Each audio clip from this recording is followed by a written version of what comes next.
E aí, pessoal, bem-vindos a mais um Politizando. E bora parar para pensar em mais um assunto? Minha ideia era fazer vídeo só amanhã, só que a gente teve uma grande repercussão com o decreto publicado nessa terça pelo presidente Jair Bolsonaro, que permitia que o Ministério da Saúde fizesse estudos para incluir as unidades básicas de saúde no programa de privatizações do governo federal, o PPI.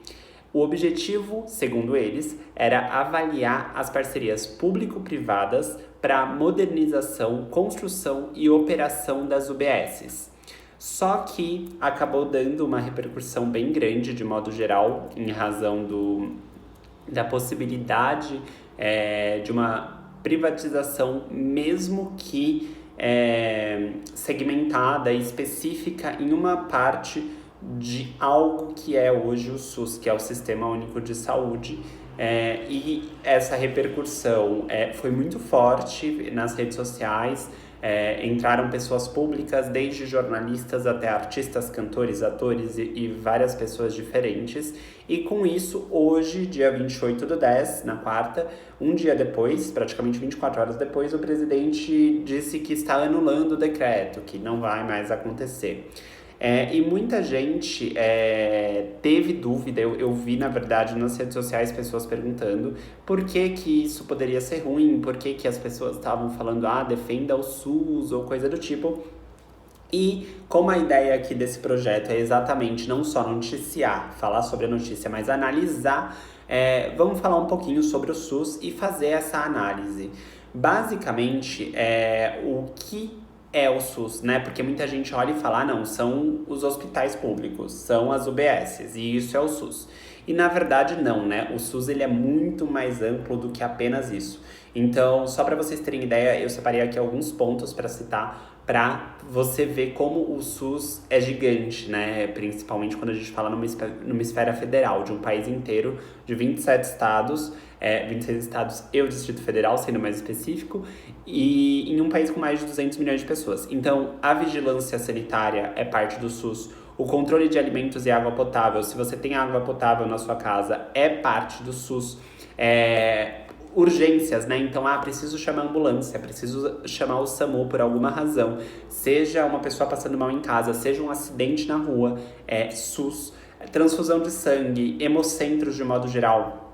Quando as pessoas precisam de sangue, é o SUS. Medicamentos gratuitos e farmácia popular também. Diversos tratamentos, como HIV, por exemplo, totalmente, integralmente gratuitos. Vários tratamentos para câncer, entre outras inúmeras doenças e problemas que as pessoas podem vir a ter, faz parte do SUS. Além disso, transplante de órgãos. Quando a gente fala da fila de órgãos, que óbvio, eu não tô falando aqui, nossa, que a fila é super rápida, não é, mas quando as pessoas conseguem, quando as pessoas entram na fila e conseguem aquele órgão para continuar vivendo, para ganhar mais qualidade de vida, a gente está falando do SUS também.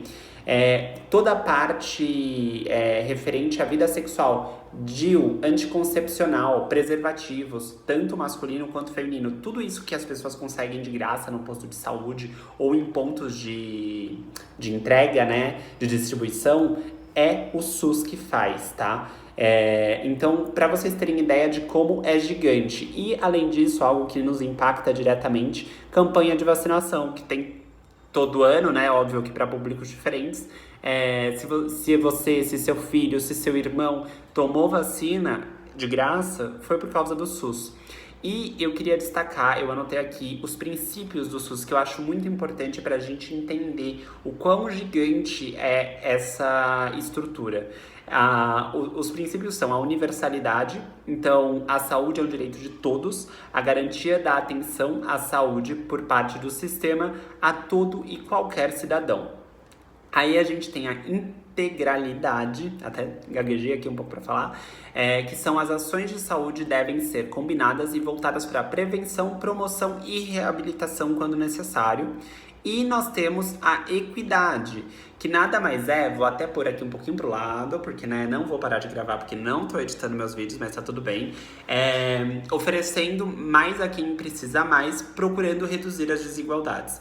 Então é muito isso, né? O SUS, ele tá aí para todo mundo. Muitas pessoas não o utilizam no dia a dia ou não percebem a utilização dele no dia a dia, mas ele tá disponível para todos.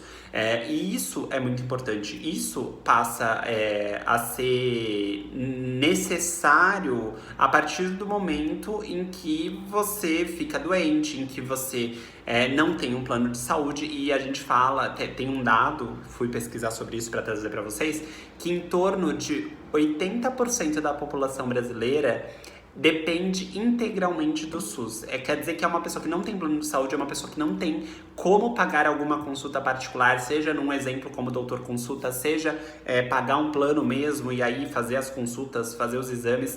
Então assim, gente, quando a gente fala de 80% de mais de 200 milhões de pessoas, a gente está falando de mais em torno de 160 milhões de pessoas ou mais, né? Porque a população já está maior. Fatos importantes e interessantes também. O SUS, ele tem 32 anos, ele não é uma coisa recente, né? Óbvio, ele não é tão antigo, mas ele foi colocado na Constituição, ele começou a funcionar com essa nomenclatura e com esse sistema em 1988, e passou por vários governos. Então a gente tem aí Sarney, Collor, Itamar, Fernando Henrique Cardoso, Lula, Dilma, o Temer, antes do Bolsonaro, e todas essas pessoas respeitaram, independente da ideologia, né, de novo falando, ideologias mais liberais ou mais socialistas, mais à direita ou mais à esquerda ou ao centro, foram políticos, presidentes, né, que respeitaram o funcionamento do SUS. E o que eu quero destacar, muita gente vai falar, não, mas o SUS não funciona direito, o SUS tem muita fila, ir para um hospital público é muito difícil. Eu já fui para o hospital público, sei que tem fila, hoje eu tenho um plano de saúde, hoje especificamente, mas a gente não sabe o dia de amanhã, a gente não sabe daqui 2 meses, daqui 1 ano, como que vai ser. E nós precisamos entender que quando nós não tivermos o plano de saúde, a gente vai depender do SUS. E eu tenho exemplos de amigos meus que operaram pelo SUS gratuitamente, que se curaram de doenças também pelo SUS. Então, basicamente assim, quando a gente para olhar o todo, é muito importante entender que é uma referência, né? Hoje o SUS é uma referência global, acaba sendo um dos exemplos de universalidade à saúde, né? Quando você compara com outros países, como Estados Unidos e alguns países da Europa, a saúde é extremamente cara. Você fazer qualquer exame, você tomar vacina, tudo você tem que pagar. Pensa que se você tivesse que pagar, que fosse 100, 200, 300 reais por toda a vacina que você toma ou por toda a consulta que você faz, é muito dinheiro, pensando principalmente que a maior parte da população não tem essa disponibilidade financeira. E aí eu trago até mais um ponto que eu acho interessante, que é como o SUS ajudou o Brasil a não sucumbir durante a pandemia. A gente tem um número de mortos gigantesco, muito disso fato por causa de um presidente que é negacionista, que é contra acreditar que o vírus faz mal e ele, inclusive, incentiva o contrário, né? Que as pessoas saiam e façam tudo. Então, assim, parte disso, parte das consequências estão nos ombros do Bolsonaro. Isso é um fato, do presidente. Só que assim, a gente viu muitos países não tendo mais leitos. Inclusive hoje, na Europa, na segunda onda, a Polônia já avisou, estamos sem leitos no país. Os pacientes estão ficando nas ambulâncias. Então, o Brasil, ele até chegou em alguns estados e cidades bem específicos a ficar sem leito, mas pelo tamanho do SUS, de novo, usando esse termo porque me fugiu outro, mas por ser tão gigante, a gente conseguiu, mesmo tendo um número de casos muito grande, imenso, um dos maiores do mundo, não ficar sem leitos na maior parte do país. Então, assim, só para vocês terem noção, as pessoas tiveram acesso ao tratamento, às UTIs. Então, tem muita UTI espalhada pelo Brasil. Óbvio que tem regiões que demandam mais e ainda precisa melhorar muito isso. Óbvio que o SUS sempre tem que ter...